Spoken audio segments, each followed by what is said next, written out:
Doctor Sampurnanand द्वारा लिखित पाठ शिक्षा का उद्देश्य पढ़ेंगे। अध्यापक और समाज के सामने सबसे बड़ा प्रश्न है, शिक्षा किस लिए दी जाए। शिक्षा का जैसा उद्देश्य होगा तदनुसार ही पाठ्य विषयों का चुनाव होगा, पर शिक्षा का उद्देश्य स्वतंत्र नहीं है। वह इस बात पर निर्भर है कि मनुष्य जीवन का उद्देश्य, मनुष्य का सबसे बड़ा पुरुषार्थ क्या है। मनुष्य को उस पुरुषार्थ की सिद्धि के योग्य बनाना ही शिक्षा का उद्देश्य है।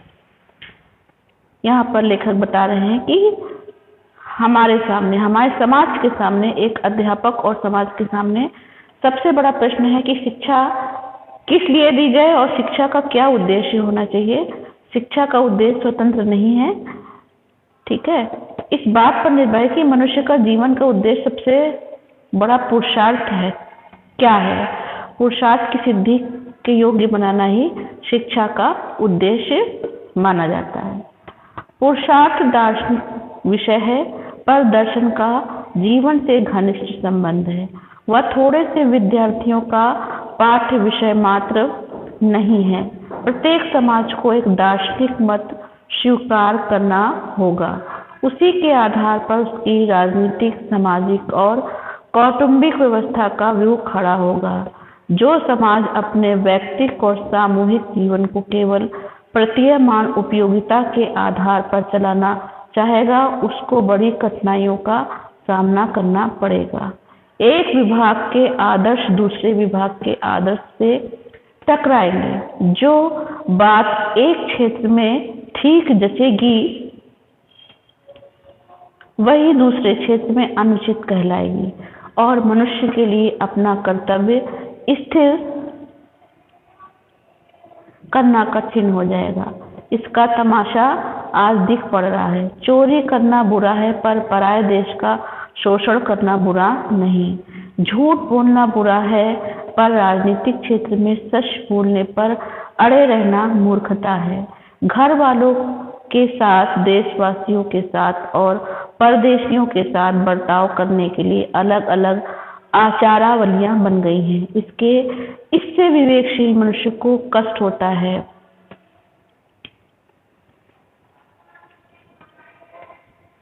पग पग पर धर्म संकट में पड़ जाता है कि क्या करूं। कल्याण इसी में है कि खूब सोच विचार कर एक व्यापक दार्शनिक मत अंगीकार किया जाए और फिर सारे व्यवहार की नींव बनाया जाए। यह असंभव प्रयत्न नहीं है। प्राचीन भारत ने वर्णाश्रम धर्म इसी प्रकार स्थापित किया था। वर्तमान काल में रूस ने मार्क्सवाद को अपने राष्ट्रीय जीवन की सभी चेष्टाओं का केंद्र बनाया है। ऐसा करने से सभी उद्योग एक सूत्र में बन जाते हैं और आदर्शों और कर्तव्यों से टकराने की संभावना बहुत ही कम हो जाती है। यहाँ पर बेटे लेखक ये बता रहे हैं कि पुरुषार्थ किस प्रकार का होना चाहिए, पुरुषार्थ कैसा होना चाहिए। पुरुषार्थ का मतलब यहाँ पर माना गया है कि जो मनुष्य के जीवन का जो उद्देश्य है वो धर्म, अर्थ, काम और मोक्ष को लेकर माना गया है।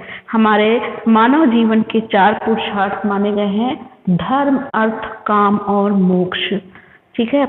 तो यहाँ पर लेखक का बता रहे हैं कि पुरुषार्थ चिंतन का विषय है, जिसका जीवन से अत्यंत ही निकट संबंध है। पुरुषार्थ का जीवन से अत्यंत पास का संबंध है, निकट का संबंध है।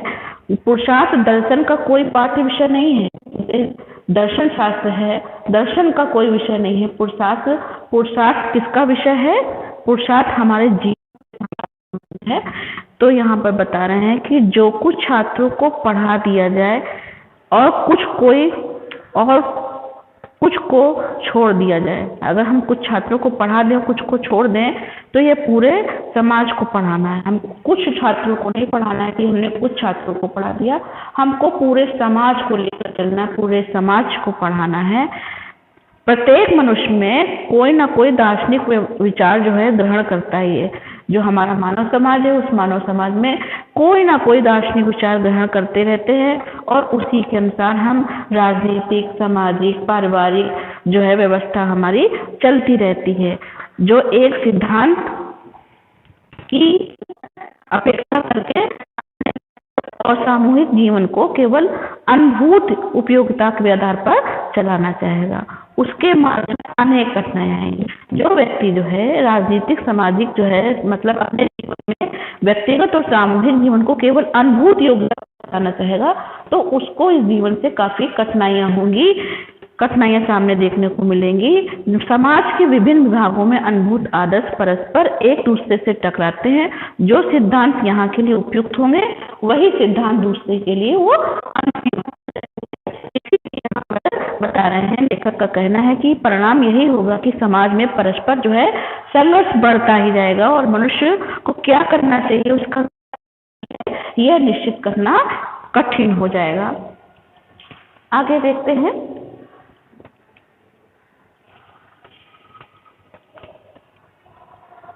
इस निबंध में दार्शनिक शास्त्रार्थ के लिए स्थान नहीं है। मैं यहाँ इतना कह सकता हूँ कि मेरी समझ में भारतीय संस्कृति ने पुराने काल में अपने लिए आधार ढूंढ निकाला था। वह अब भी वैसा ही श्रेष्ठ कर है क्योंकि उसका सश्रय शाश्वत है। आत्मा अजर और अमर है। उसमें अनंत ज्ञान शक्ति और आनंद का भंडार है। अकेले ज्ञान कहना ही पर्याप्त हो सकता है क्योंकि जहाँ ज्ञान होता है वहाँ शक्ति होती है और जहाँ ज्ञान और शक्ति होंगे वहाँ आनंद भी होता है। परंतु अविद्यावशात वह अपने स्वरूप को भूला हुआ है। इसी से अपने को अल्पज्ञ पाता है। अल्पज्ञता के साथ साथ शक्तिमत्ता आती है और इसका परिणाम दुख होता है। भीतर से ऐसा प्रतीत होता है जैसे कुछ खोया हुआ है, परंतु यह समझ में नहीं आता कि क्या खो गया है। उसे खोई हुई वस्तु की अपने स्वरूप की निरंतर खोज रहती है। आत्मा अनजान में भटका रहता है, कभी इस विषय की ओर दौड़ता है कभी उसकी ओर, परंतु किसी की प्राप्ति से तृप्ति नहीं होती क्योंकि अपना स्वरूप इन विषयों में नहीं है। जब तक आत्म साक्षात्कार न होगा तब तक अपूर्णता की अनुभूति बनी रहेगी और आनंद की खोज जारी रहेगी। इस खोज में सफलता आनंद की प्राप्ति अपने परम ज्ञान में स्वरूप की स्थिति यही मनुष्य का पुरुषार्थ उसके जीवन का चरम लक्ष्य है और उसको इस पुरुषार्थ साधन के योग्य बनाना ही शिक्षा का उद्देश्य है। देखिए शिक्षा का उद्देश्य बता रहे हैं कि आनंद की प्राप्ति अपने परम ज्ञान में स्वरूप की स्थिति मनुष्य का पुरुषार्थ और उसके जीवन का चरम लक्ष्य है और उसको इस पुरुषार्थ साधन की योग्य बनाना ही शिक्षा का उद्देश्य है। बेटे जो ये पाठ है ये निबंध है डॉक्टर संपूर्णानंद ने लिखा है, शिक्षा के को लेकर किया है।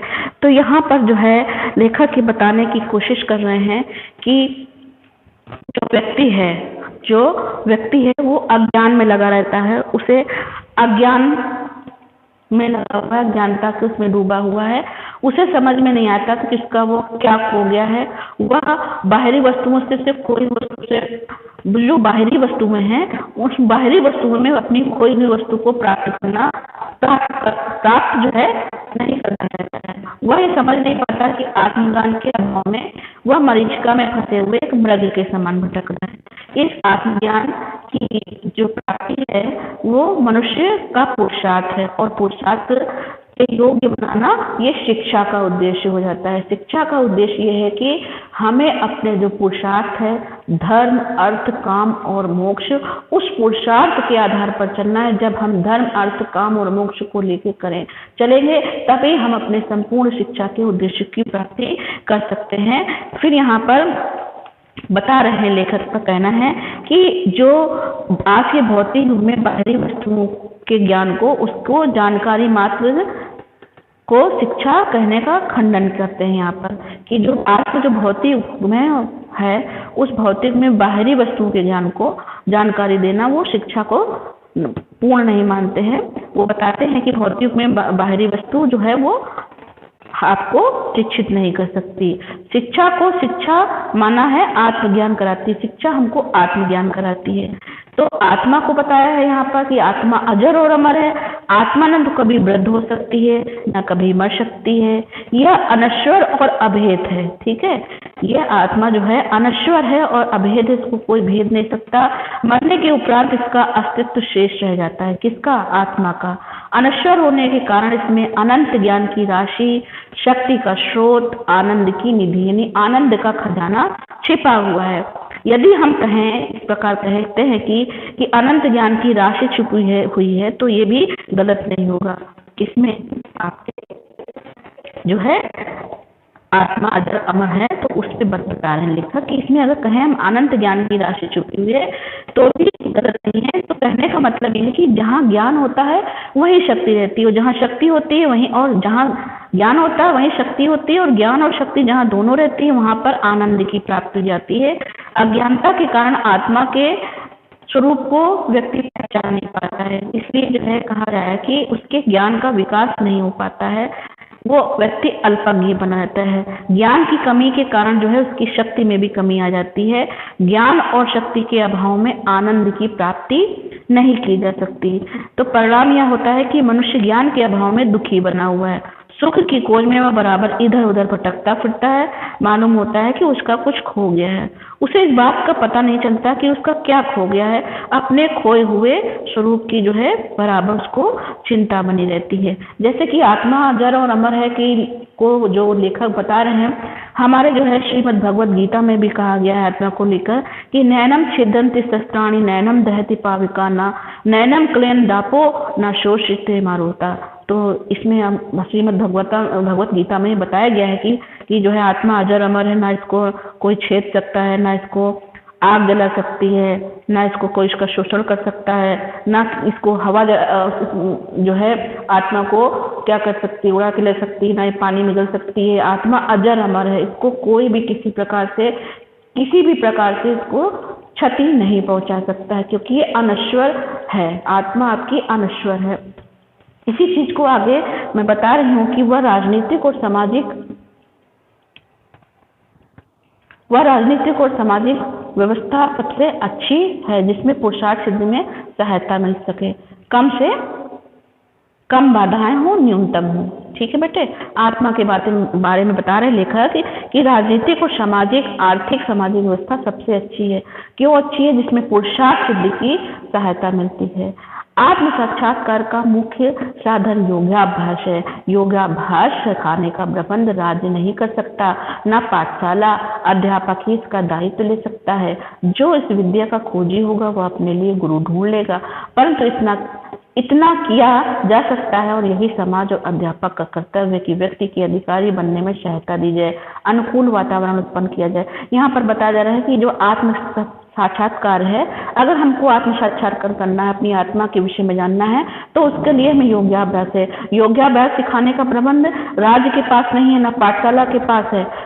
पाठशाला का अध्यापक ही इसका दायित्व ले सकता है। ठीक है, अगर हमें बताना है योगाभ्यास तो हमें एक अध्यापक ही इसका मार्गदर्शन कर सकता है, और जो इसका खोजी होगा वो अपने लिए खुद ब खुद गुरु उसका ढूंढ लेगा। इसीलिए जो है समाज और अध्यापक का कर्तव्य बन जाता है कि व्यक्ति के अधिकारी बनने में इसकी सहायता करे, जिससे अनुकूल वातावरण उत्पन्न किया जा सके। आगे देखते हैं बेटे, इतना तो समझती हूँ मैं, समझ में आ रहा होगा आप लोग को। आगे बता रही हूँ, यहाँ पाठ्य विषयों की चर्चा करना आवश्यक है, वह ब्यौरे की बात है, परंतु चरित्र का विकास ब्यौरे की बात नहीं है, उसका महत्व सर्वोपरि है। चरित्र शब्द का भी व्यापक अर्थ लेना होगा। पुरुषार्थ को सामने रखकर भी चरित्र संवारा जा सकता है। प्रत्येक छात्र की आत्मा अपने को ढूंढ रही है, पर उसे इसका पता नहीं। अज्ञानवशात वह उस आनंद को जो उसका अपना स्वरूप है बाहरी चीजों में ढूंढती है। जब कोई अभिलषित वस्तु मिल जाती है तो थोड़ी देर के लिए सुख का अनुभव होता है, परंतु थोड़ी देर में वह चित्त किसी वस्तु की ओर जा सकता है, क्योंकि जिसकी खोज है वह कहीं मिलता नहीं, सब इसी खोज में है। ऐसी दशा में आपस में संघर्ष होना स्वाभाविक है। यदि 10 आदमी अंधेरी कोठरी में टटोलते फिरेंगे तो बिना टकराए नहीं रह सकते। एक ही वस्तु की अभिलाषा जब 2 या अधिक मनुष्य करेंगे तो उनमें अवश्य मुठभेड़ होगी। चीज का उपयोग तो कोई एक कर सकेगा। इस प्रकार ईर्ष्या, द्वेष, क्रोध बढ़ते रहते हैं। ज्ञान और शक्ति की कमी से सफलता कम ही मिलती है। इससे अपने ऊपर ग्लानि होती है। दृश्यमान के नीचे एक मूक वेदना टीसती रहती है। देखिए यहाँ पर अभी आपको लेखक ने यही बताया कि जो है अगर हमें आत्म साक्षात्कार करना है तो उसके लिए हमें योगाभ्यास करना होगा, और योगाभ्यास सिखाने का कार्य एक गुरु के अतिरिक्त कोई नहीं कर सकता। एक गुरु ही बता सकता है कि किस प्रकार से समाज और अध्यापक अपने कर्तव्य को निभाएंगे, और जब कर्तव्य को निभाएंगे तो एक व्यक्ति के लिए अनुकूल वातावरण उत्पन्न हो जाएगा। आगे यहाँ पर लेखक बता रहे हैं कि किस प्रकार से जो है हमें अपने विषयों में पाठ्य विषयों की चर्चा करना अनावश्यक है। यहाँ पर चरित्र के ब्यौरे की बात नहीं है, यहाँ पर उसका महत्व सर्वोपरि है। चरित्र शब्द भी का व्यापक अर्थ यहाँ पर मतलब बहुत ही गहराई से अर्थ लेना होगा। पुरुषार्थ को सामने रखकर चरित्र ही भी संवारा जा सकता है।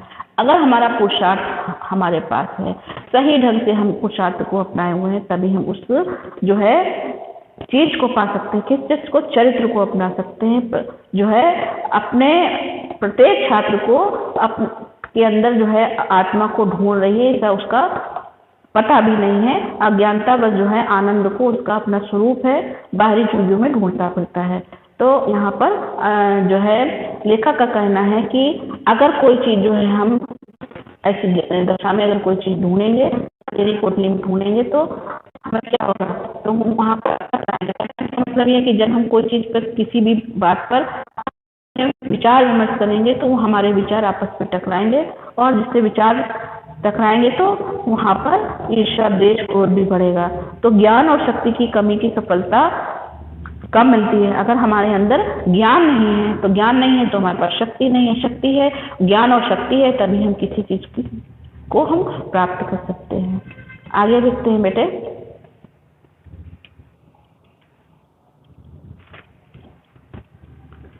यह अध्यापक का काम है कि वह अपने छात्र में चित्त एकाग्र करने का अभ्यास डाले। एकाग्रता ही आत्म साक्षात्कार की कुंजी है। एकाग्रता का उपाय यह है कि छात्र में मैत्री, करुणा, मुदिता और उपेक्षा का भाव उत्पन्न किया जाए और उसे निष्काम कर्म में प्रवृत्त किया जाए। दूसरे के सुख को देखकर सुखी होना मैत्री और दुख देखकर दुखी होना करुणा है। किसी को अच्छा काम करते देखकर प्रसन्न होना और उसका प्रोत्साहन करना मुदिता, और दुष्कर्म कर्म विरोध करते हुए अनिष्टकारी से शत्रुता न करना उपेक्षा है। जो यह भाव जागते हैं तो ईर्ष्या देश की कमी होती। निष्काम कर्म भी राग देश को नष्ट करता है। ये बातें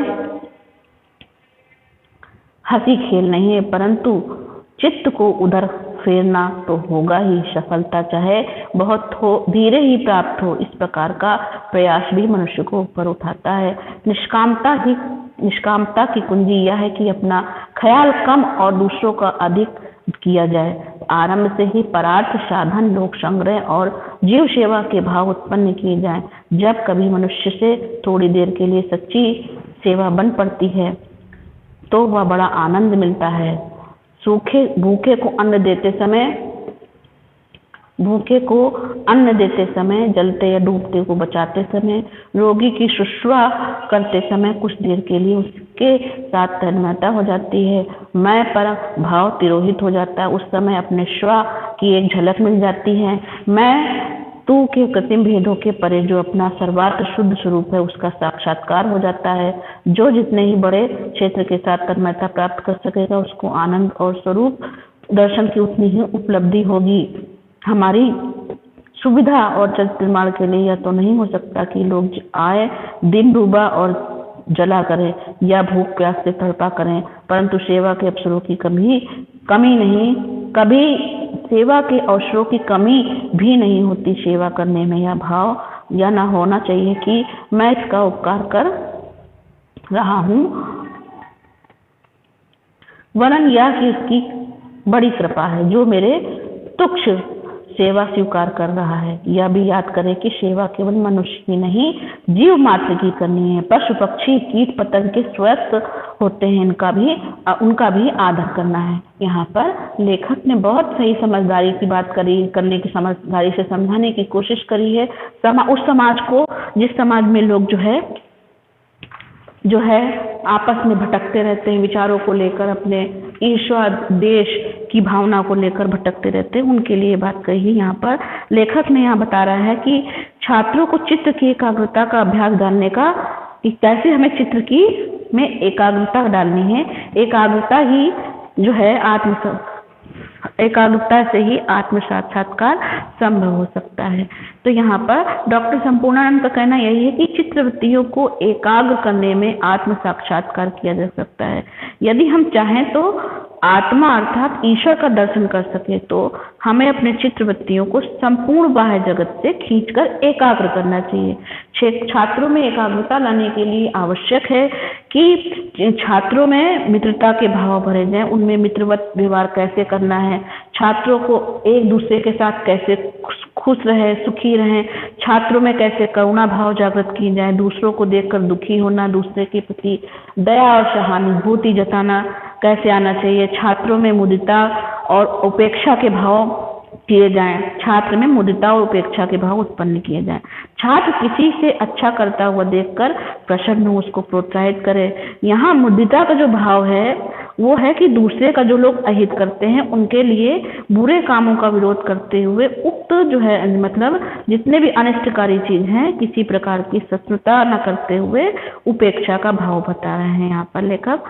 तो इस प्रकार हम कह सकते हैं कि मैत्री, करुणा, मुदिता, उपेक्षा का भाव उत्पन्न करना एकाग्रता के अभ्यास से किया जा सकता है। ठीक है बच्चों, जैसे कि हम कह रहे हैं कि मैत्री के भाव लाना है, मुदिता का भाव किस प्रकार छात्रों छात्राओं में लाना है, तो हम कैसे ला सकते हैं। तो इसके लिए जो है लेखक का यहाँ पे कहना है कि एकाग्रता तभी आ सकती है कि जब हमें एकाग्रता लाने का लगे, मतलब मैत्री, करुणा, मुदिता और उपेक्षा के भाव उत्पन्न करके एकाग्रता का अभ्यास कराया जाए, और इसके साथ साथ ही इन भावों को निष्काम करने की प्रवृत्ति भी होनी चाहिए।